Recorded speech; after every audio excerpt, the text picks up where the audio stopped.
Ya, terima kasih Anda masih menyaksikan Gapai Kemuliaan. Kita lanjutkan kembali pembahasan kita bersama Kiai Haji Muhammad Faiz. Nah, Kiai, di segmen terakhir ini karena kita hari ini membahas soal pernikahan ataupun juga perceraian begitu ya Kiai ya. Mungkin di segmen terakhir ini kita ingin mendengarkan nasihat dari Kiai ini. Misalkan yang menonton nih pemirsa di rumah sedang tidak baik-baik saja keluarganya, sedang banyak masalah dan kemudian berpikir untuk bercerai, berpisah begitu ya Kiai. Mungkin kita misalkan ada permasalahan ekonomi begitu ya Kiai ya, ataupun juga orang ketiga. Biasanya kan ini yang paling kerap menjadi alasan akhirnya suatu rumah tangga itu memutuskan untuk berpisah begitu Kiai. Nah, apa saja Kiai nasihatnya? Jadi yang paling utama dulu dipesankan oleh guru saya itu bilang gini, kalau kamu nanti punya istri, kamu pandang istrimu, dia adalah orang lain yang pada asal muasalnya tidak ada ikatan apapun dari antara kamu dengan dia. Kemudian dipersatukan dalam akad, dari rahimnya lahir anak.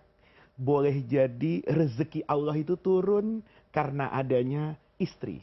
Jadi orang sering bilang, ini istri saya membawa rezeki. Benar apa salah ya? Saya rasa semua orang yang punya perasaan pasti bilang benar. Karena dulu kalau saya belum punya istri, kan target saya makan 1 piring. Tapi karena punya istri kan harus 2 piring. Berarti secara logika rezeki saya bertambah. Itu karena adanya istri saya. Nah, istri juga begitu kan, pandang sekali-kali laki-laki itu. Dia nggak ada kaitan apapun sebelum adanya pernikahan. Dia ikatkan dirinya kepada istrinya, maka kemudian sang laki-laki ini berusaha untuk membahagiakan istrinya. Itu harus selalu diingat di hadapan mata masing-masing pasangan. Ketika kemudian ada guncangan ini, tadi misalnya ada orang ketiga. Itu Rasulullah sebetulnya Mbak Eva ya, itu ngasih resep yang boleh jadi buat kita semua yang berumah tangga. Itu akan merasakan kok. Kata Nabi, mesra lagi lah dengan istrinya. Percaya kata Nabi, apa yang kamu dapatkan dari orang lain, itu sebetulnya didapatkan juga kok dari istrimu kalau perasaan dan peranannya sama. Kita kadang-kadang suami kan zalim juga ya. Istri diminta tampil cantik, tapi modalnya nggak dikasih, kan gitu kan. Dia membandingkan dengan orang yang bertemu di kantornya masih dalam keadaan lajang.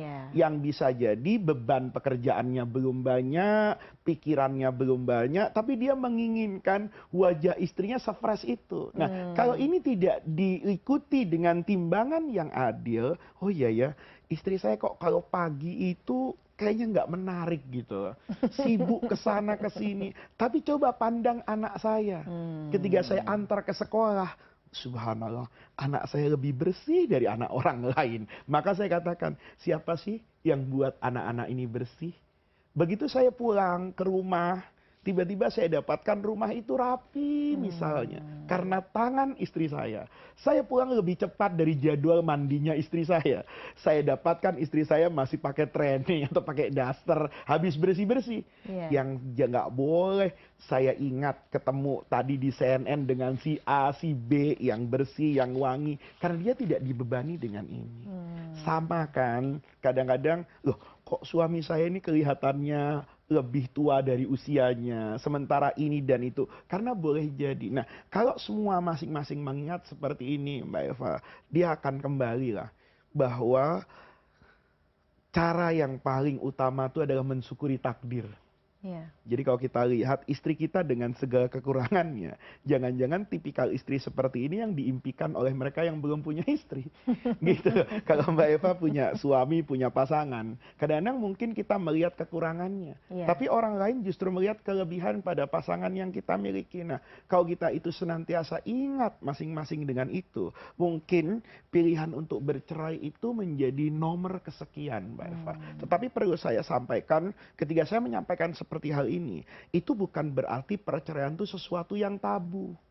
Agama itu membuat syariat tertentu itu kan sebagai jalan keluar kemanusiaan. Ya. Ada banyak pasangan, tidak banyak lah, ada beberapa pasangan yang saya temui dalam hidup ini, mereka menjadi lebih berbahagia, lebih bermakna setelah berpisah dan mendapatkan pasangan masing-masing. Oke. Tetapi ada beberapa orang yang justru hidupnya semakin terpuruk ketika dia berganti pasangan.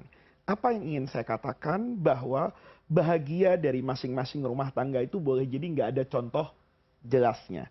Bahagia buat si A belum tentu bahagia buat si B. Iya. Oleh karena itu pantaskan diri kita aja. Saya kira-kira dengan ini bisa bertahan atau tidak. Itu akan menjadi kunci utama. Nah, buat pasangan kemudian yang memang sudah diambang batas itu tadi Kiai, Iya. perceraian.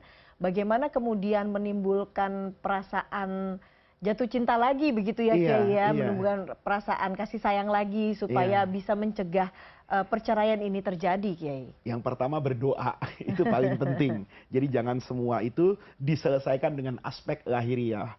Diajak berdoa. Kemudian yang kedua, berbicara dari hati ke hati. Toh selama ini semuanya sudah terbuka. Kenapa kemudian tidak terbuka kepada pasangannya?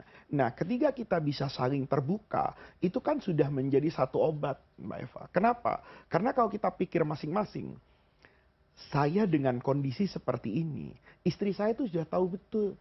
Saya dari angka A, dari 1 sampai 100, dari huruf A sampai Z.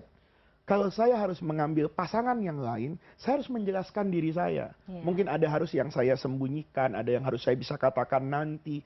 Tapi dengan pasangan saya ini, saya sudah tahu. Dan pasangan saya sudah tahu apa adanya.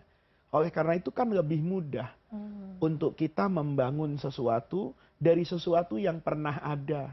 Daripada kita mengadakan sesuatu yang belum pernah ada. Oke, baiklah Kiai. Kiai, terima kasih untuk ilmu yang sudah diberikan pada hari ini. Semoga tentunya bermanfaat bagi kita semua. Dan pemirsa, tidak terasa usai perjumpaan kita dalam program Gapai Kemuliaan hari ini. Semoga kajian hari ini membawa manfaat, kebaikan, dan Allah Azza wa Jalla senantiasa mudahkan kita untuk menuntut ilmu agama. Amin ya robbal alamin.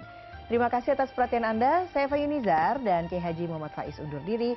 Insya Allah kita jumpa lagi pada episode yang akan datang. Wabillahi taufiq wal hidayah. Wassalamualaikum warahmatullahi wabarakatuh.